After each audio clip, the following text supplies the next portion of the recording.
సంధ్యాదీపాన్ని ఏ సమయంలో పెట్టాలి అంటే సూర్యోదయ సూర్యాస్తమయ సమయంలో మన ఇంట్లో దీపారాధన అనేటటువంటిది వెలుగుతూ ఉండాలి అని చెప్తారు కదా పెద్దలు. మరి ఉదయం పూజ చేస్తాము మనము, దీపారాధన అనేటటువంటిది మనం పంచోపచారాలు చేసినా కానీ షోడశ ఉపచారాలు చేసినా కానీ దీపారాధన అనేటటువంటిది చాలా ముఖ్యమైనటువంటిది.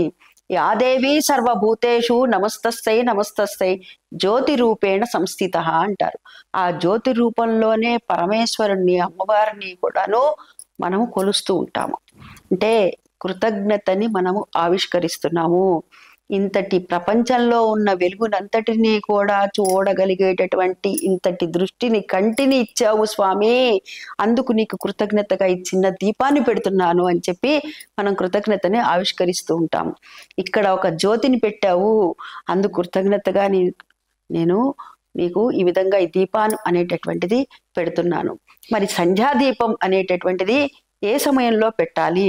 సూర్యోదయానికి సూర్యాస్తమయానికి పూర్వం పెట్టాలా, సూర్యాస్తమయం అయిన తర్వాత పెట్టాలా అంటే సూర్యాస్తమయం ఇంకా కాసేపట్లో అవుతుంది అన్న తరుణంలో సూర్యాస్తమయం కంటే కూడా మునిపే, అంటే సూర్యుడిక వెళ్ళిపోతున్నాడు అన్న సమయంలో మనం పెట్టాలట.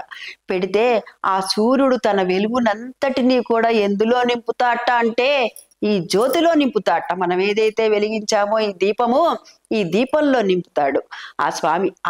ఆ ద్వారా, ఆ దీపము ద్వారా ఈ లోకానికి అంతటికి కూడాను వెలుగు అనేటటువంటిది వచ్చి ఆ భగవంతుని యొక్క అనుగ్రహం కలిగి మన జీవితాల్లో కూడాను వెలుగు అనేటటువంటిది రావటం జరుగుతుంది.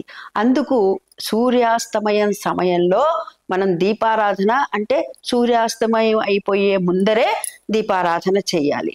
అయితే ఇవాళ చాలా మంది అడిగేటటువంటి ప్రశ్న ఏమిటయ్యా అంటే, ఏమండి మీరు చెప్పారు బాగుంది, మీరైతే ఇంట్లో ఉంటారు ఆ సమయానికి చూసుకొని పెడతారు, మరి మేము అలా ఉండదు, ఉద్యోగ వృత్తి వ్యాపారాలు మాకున్నాయి, మరి మేమేం చేయాలండి, మేము 7 గంటలకు వస్తున్నామండి, మరి అప్పుడు మేము పెడితే ప్రయోజనం ఏమి ఉండదా అని అడుగుతుంటారు. చక్కగా ఉంటుందండి. ఎందుకంటే మనం ఏదైతే పని చేస్తామో అది వృత్తి, అంటే వ్యాపారం కావచ్చు, ఉద్యోగం కావచ్చు, ఏదైనా కానీ మనం దైవ స్వరూపంగానే భావించి ఆ వృత్తిని దైవ స్వరూపంగా భావించి చేస్తాం కాబట్టి ఖచ్చితంగా మనం 7 గంటలకు ఇంటికి వచ్చిన తర్వాత చక్కగా స్నానాధికాలు పూర్తి చేసుకొని దీపారాధన అనేటటువంటిది చేసుకోవచ్చు నిరభ్యంతరంగా.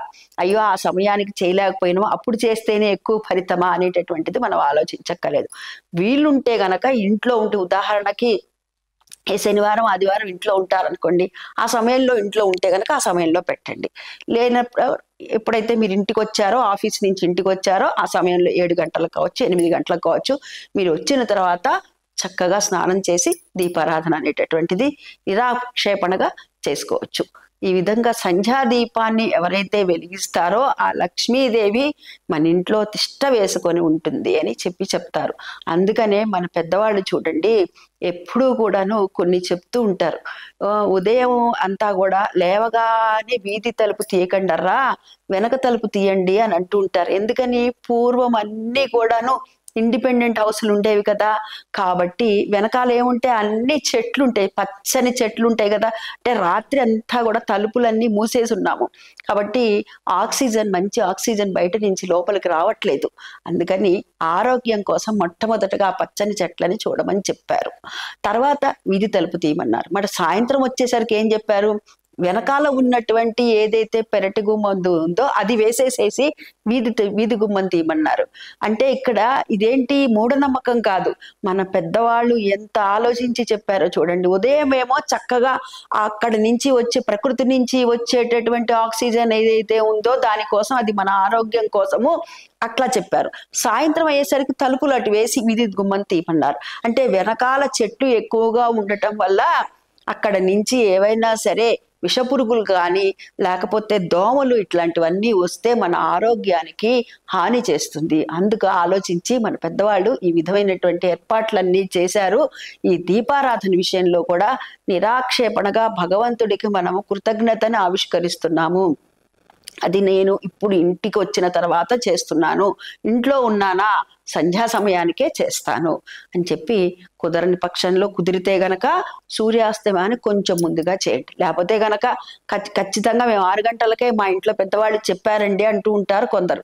కాబట్టి ఆ విధంగా కూడా చేసుకోవచ్చు. ఈ విధంగా దీపారాధన చేయటం వల్ల ఆ దైవీ శక్తి అంతా కూడాను దీపంలోకి వెళ్ళి, ఆ దీపము ద్వారా దీపంలో నుంచి ఏ విధంగా అయితే వెలుగు అంతా కూడా విస్తరిస్తుందో, అదే విధంగా దైవ అనుగ్రహం అనేటటువంటి వెలుగు మన జీవితాల్లో కూడా పండుతుంది.